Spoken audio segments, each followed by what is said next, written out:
And then in the beginning of a spiritual path, a seeker may have to try hard to remember. So they may have to try to put reminders around their house, on their computer, in their cubicle, in their car. Like as an example, in my car, I have a picture of Swami Purna and then a mantra that he gave. And that's my remembrance in the car. At the same time, I'm playing a spiritually charged music on the speakers in the car. This is even driving here, right? So I'm making a concerted effort to make sure that the being or this being is tuning as much as possible. So, um, look at your computer screensaver. Um, yeah, so perfect. Yeah. So, but I mean, you see how like just little things like that can make such a huge difference. Um,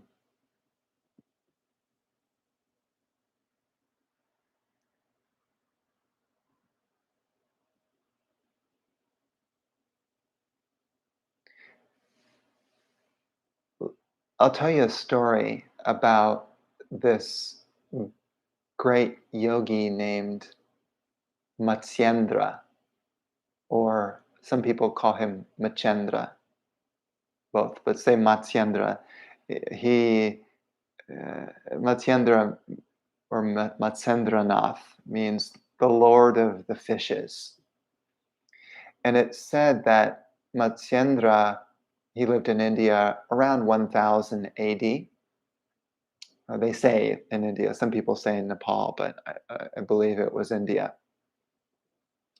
And his parents were really in a bad place, not such great parents. And they ended up throwing the baby into the ocean. And then along comes a big fish and swallows the baby. And then the fish goes down into the deep depths of the ocean. And then at the bottom of the ocean, the fish comes across Shiva and Parvati, who are the divine couple. And they're having a conversation about Hatha Yoga, the nature of Hatha Yoga and the path of Hatha Yoga to enlightenment, following the path of Hatha Yoga. And so the fish hung out around these divine beings at the bottom of the ocean. And the child within the fish listened to the conversation between Shiva and Parvati and learned the nature, the mystical tradition of Hatha Yoga. I'm not talking about nowadays with Hatha Yoga, how people are teaching it. I'm talking about the mystical tradition of Hatha Yoga, which is the energetic power behind what Hatha Yoga truly is. Again, that's generally missing in Hatha Yoga classes, but this is the true Hatha Yoga where it came from, Shiva and Parvati, right? They're having this conversation. So Matsyendra or Machendra is listening to them, and then he starts practicing what these divine beings are speaking about. He starts practicing yoga or Hatha Yoga inside the fish. And soon enough, he purifies himself and becomes a great yogi. And then at some point, he gets out of the fish, and then he goes. There are other stories like this actually too, in certain traditions. Even I think in the biblical tradition, there, I think Jonah and the whale or something. The whale swallows. I forgot what it was, but Anyway, Machendra settles somewhere in India, and one of his disciples is a disciple named Gorak. Gorak was his main disciple, and he taught Gorak the path of Hatha Yoga and Tantra, and then he became kind of well known in that town in India, which is now known as Gorakhnath or Gorakhnath, that particular town. I believe that's what it's called. In any case, they most people had heard of this other city that was kind of a couple thousand miles away on the other side of India called Kamaksha. And Kamaksha was a legendary town that was known for all of its pleasurable delights. It said that when you go there, all of your desires are fulfilled, all your sensual desires, everything that you could want could be fulfilled in Kamaksha. And so many families were afraid that their husband might leave and go visit Kamaksha, because oftentimes the husband would never come back because the town was so seductive, so much, very exciting to go there. And one day, Machendra told his disciple Gorak, I'm going to go walk and visit Kamaksha. So he did, and he walked at least couple thousand miles to get there. He finally reached this amazing town of Kamaksha, and it was stunning, beautiful. Everything was so perfect, and everyone greeted him, and they were just so amazed that this beautiful soul, Machendra, was a great high being, right? Great being, enlightened being, had come to their town, and so Machendra stayed there for a long, long time, maybe a year or two, and he spoke some of his spiritual teachings to the people, and he was quite entertained there. And he had told his student, "Oh, don't worry, it's not going to affect me." Well, he stayed. He stayed for quite a while, and finally, someone back at his hometown told Gorak, said, "When is your master? When is your guru coming back? Machendra, where is he? He went to Kamaksha and he hasn't come back."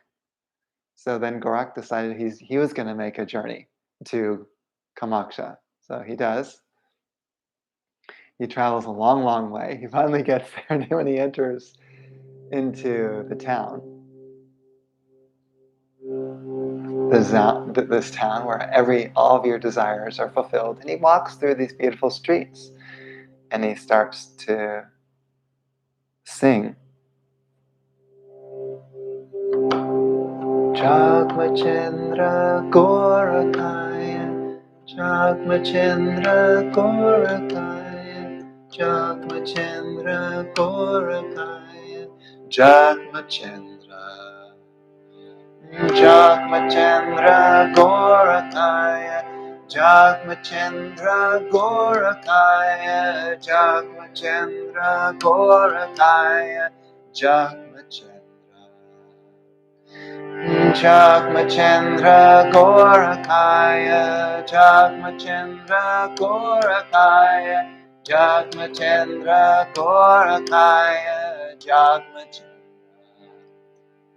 Jagmachendra Gorakaya, Jagmachendra Gorakaya, Jagmachendra Gorakaya, Jagmachendra. Jagmachendra Gorakaya, Jagmachendra Gorakaya, Jagmachendra Gorakaya.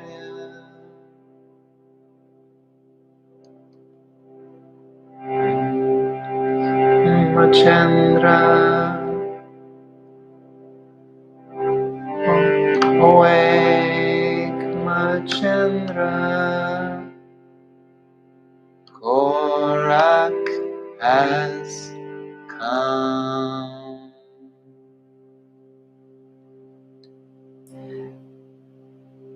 So the meaning of the mantra is, awake Machendra, Gorak has come.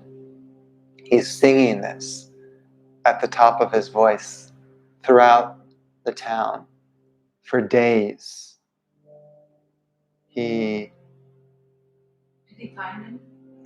kept walking and walking through every single one of the streets, singing, Jagmachandra Gorakaya, Jagmachandra Gorakaya, Jagmachandra Gorakaya, Jagmachandra. And he didn't stop. He didn't sleep. He didn't eat. He didn't drink. He just kept singing. And at some point, Achendra hears his disciples singing that song. The song, awake, Machendra, Gorak has come. And he was at that time, surrounded by these beautiful people, and just, they were all enjoying his company. He stood up right there, dropped everything, and walked out. Jagmachandra Gorakaya, Jagmachandra Gorakaya, Jagmachandra Gorakaya, Jagmachandra. And Gorak brought his master back home.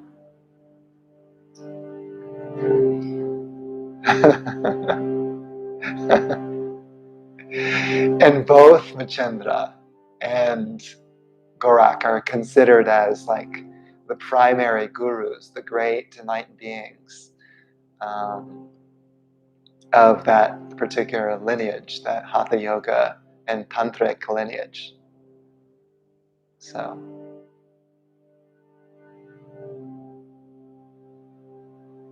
and of course, that is speaking to us.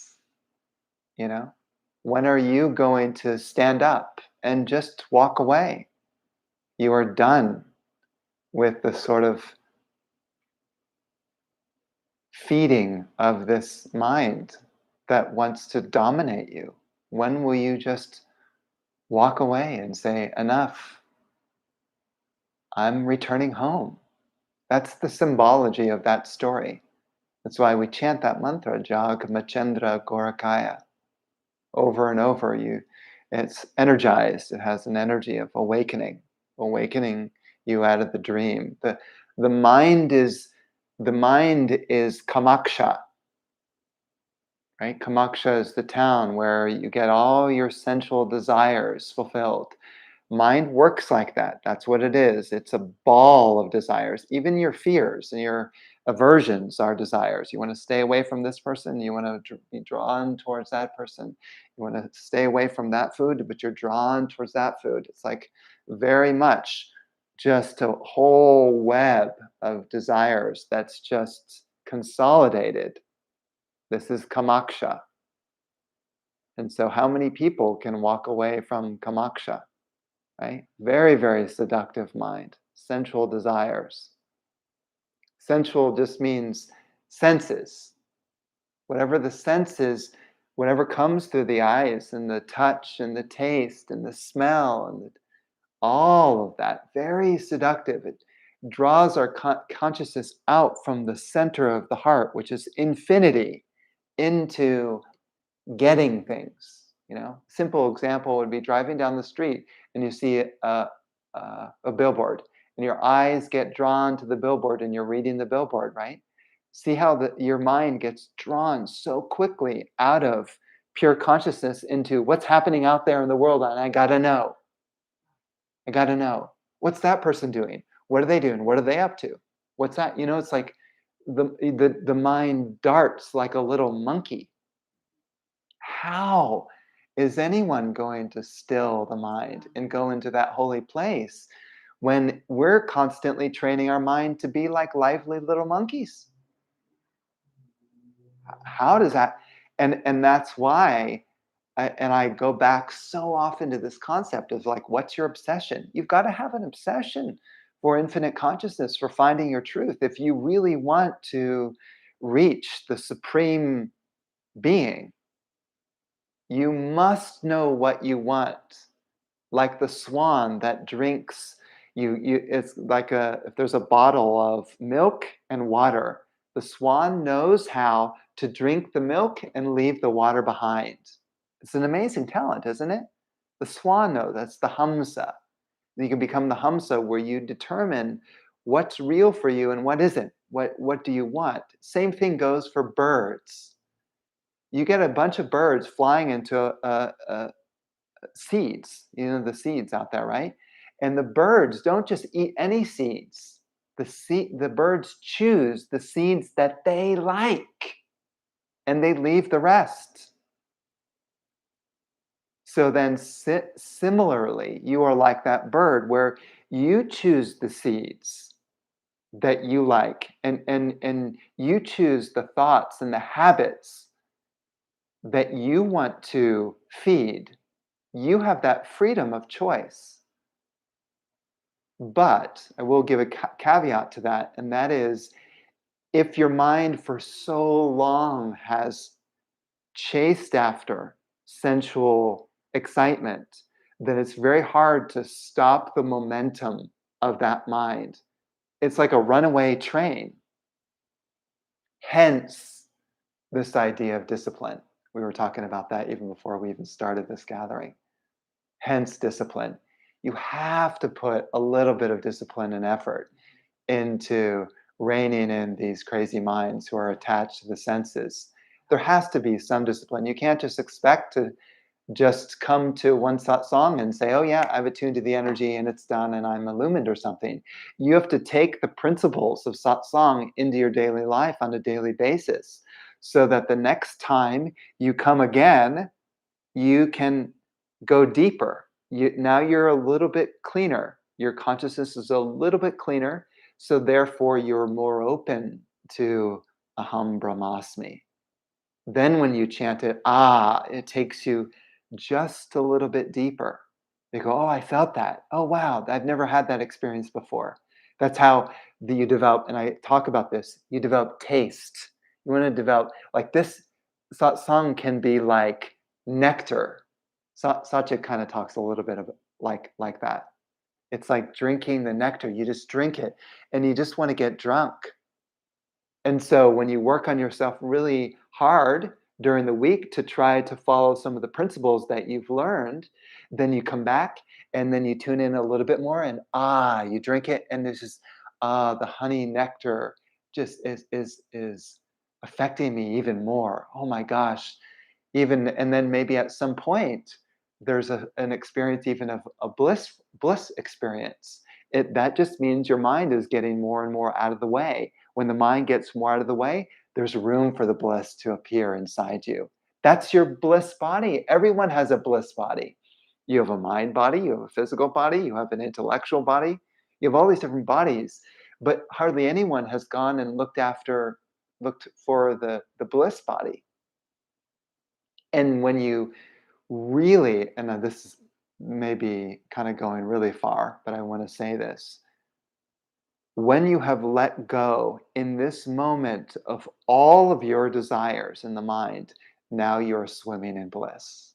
That is when you don't care whether you go this way or that way. You are like the leaf that floats down the river of bliss. The leaf isn't trying to like dodge the rocks and stuff. The leaf is just flowing through life the whole way. When you're in that state of just perfect flow, effortless, no desire, you just get sucked in to that blissful experience, right? And then when even just a drop of the bliss arises in your consciousness, tears of joy, tears of love, of like, that's when you can just say genuinely, God, I love this world. And you don't care what happens. You just love everyone and everything because your inner world is dripping with the honey. That's a worthwhile goal. I can sound kind of tough in the sense of discipline, but if you look at the final kind of results of being in the bliss, then you go, okay, well, then it's worthwhile to have some discipline. It is worthwhile. Like, I do want to try. I don't want to just kind of fritter away my life and just be, and I'll use this word, like half ass about it. Because, that could be a way to say it. That's like a modern way of saying it, of like, oh, well, spirituality is just a hobby. If it's a hobby, you'll get mild results. If it's an obsession, you'll get extraordinary results where you'll be on the ground and just weeping in praise of God. That's why people sing those songs. Bhaja Govinda, Bhaja Govinda, Govinda, Bhaja Murdamate. Praise the Lord. Praise the Lord. O ye fool, praise the Lord.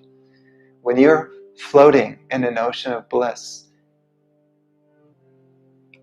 all you can speak is praises for what you might call the Lord, infinite consciousness, whatever your word is. It doesn't have to be that word.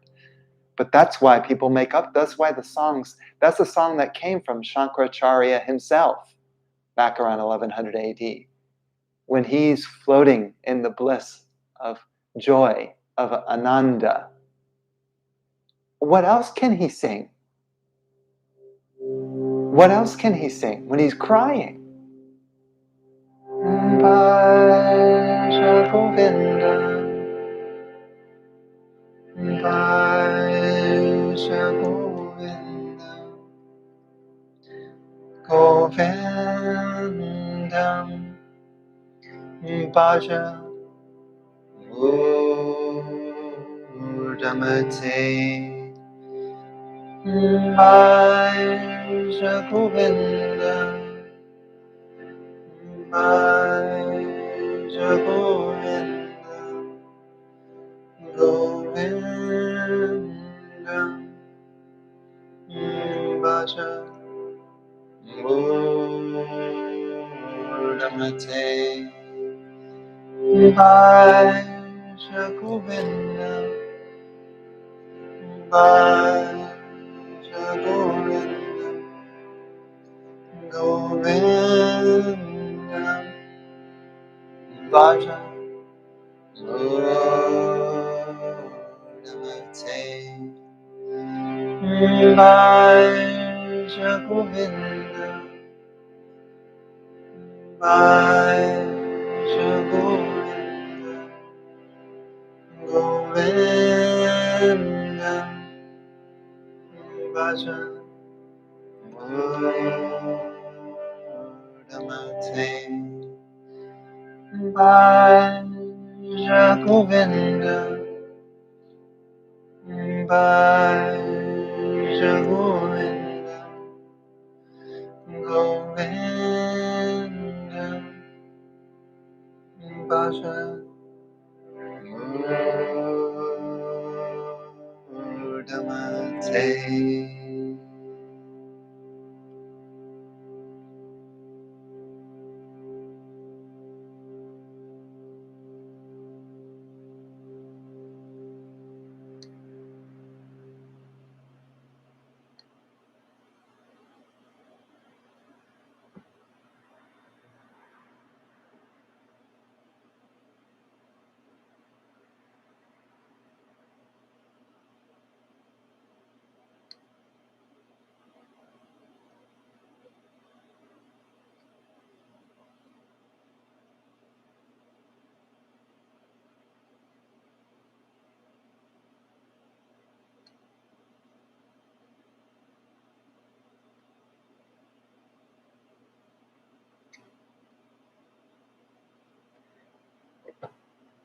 And it is said that in this age, some people call it the Kali Yuga or the Dark Age or the Iron Age,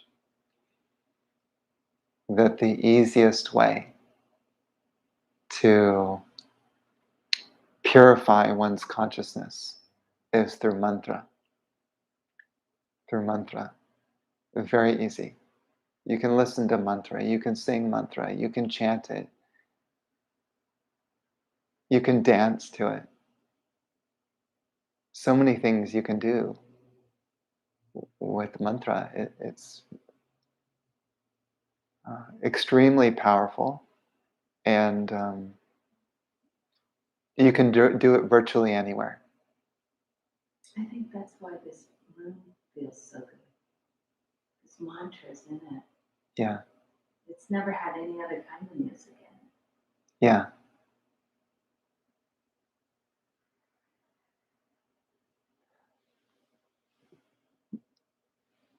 I would say maybe, and everyone is going to have their own path, but another fairly easy way to purify one's consciousness is simply serving all Yeah. beings, serving people, serving animals, serving plants, serving earth.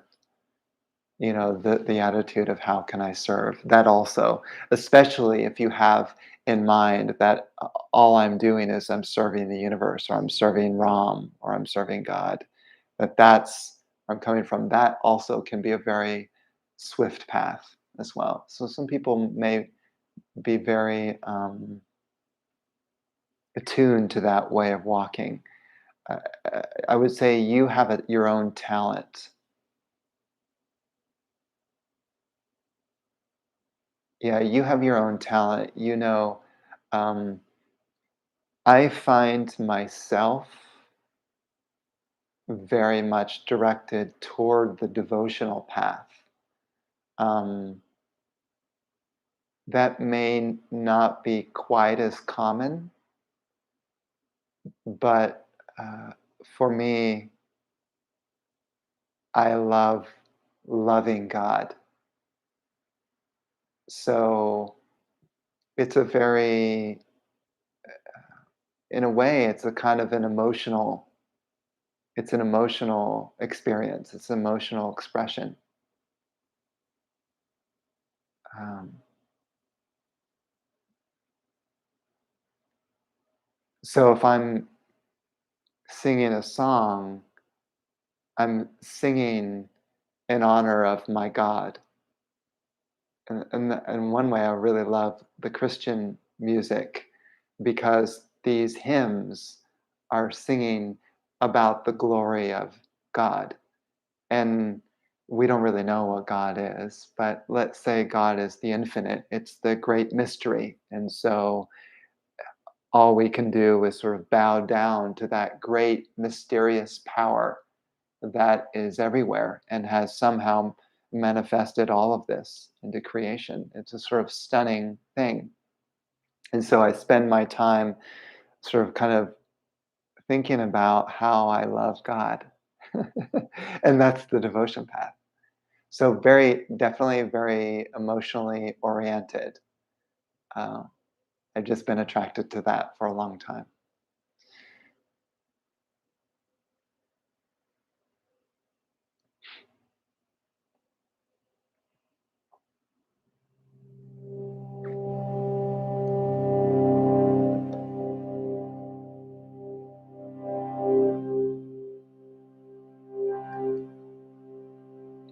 So we are going to chant the final mantras.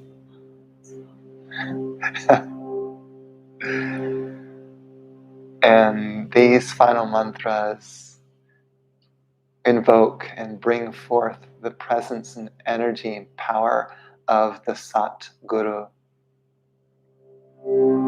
Shri Shri Shri Swami Purna Maharaj. Just allow the energy and light of the mantras to wash over you.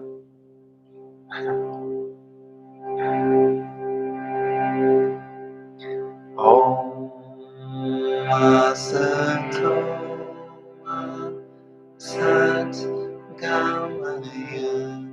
Tamasoma Jyotirgamaya Mrityorma Amritam Gamaya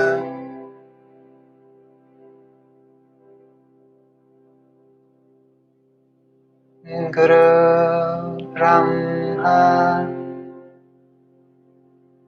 Guru Vishnu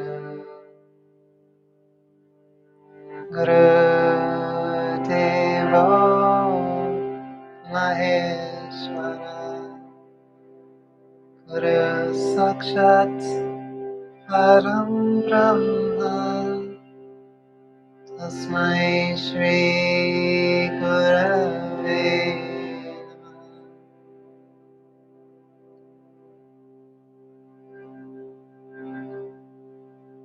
Tvameva Mata Chamita Tvameva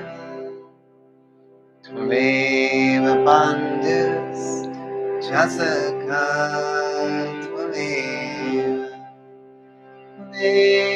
Vedya Ravinam Tvameva Sarvam Mama Deva Deva Om Purnamada Purnamida Purnat Purnamudachyate Purnasya Purnamadaya Purnameva Vashishyate.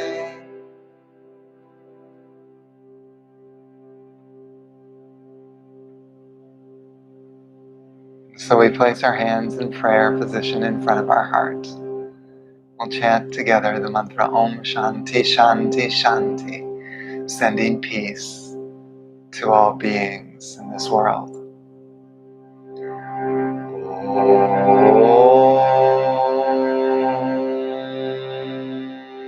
Shanti Shanti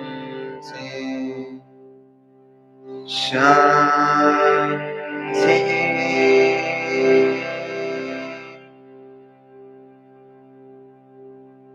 Peace.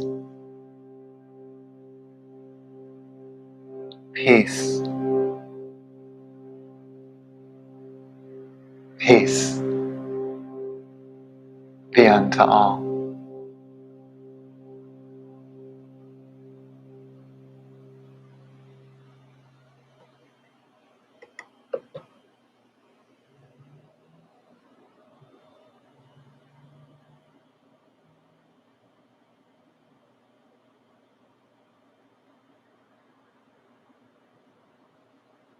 And thank you all so much for joining this evening in satsang.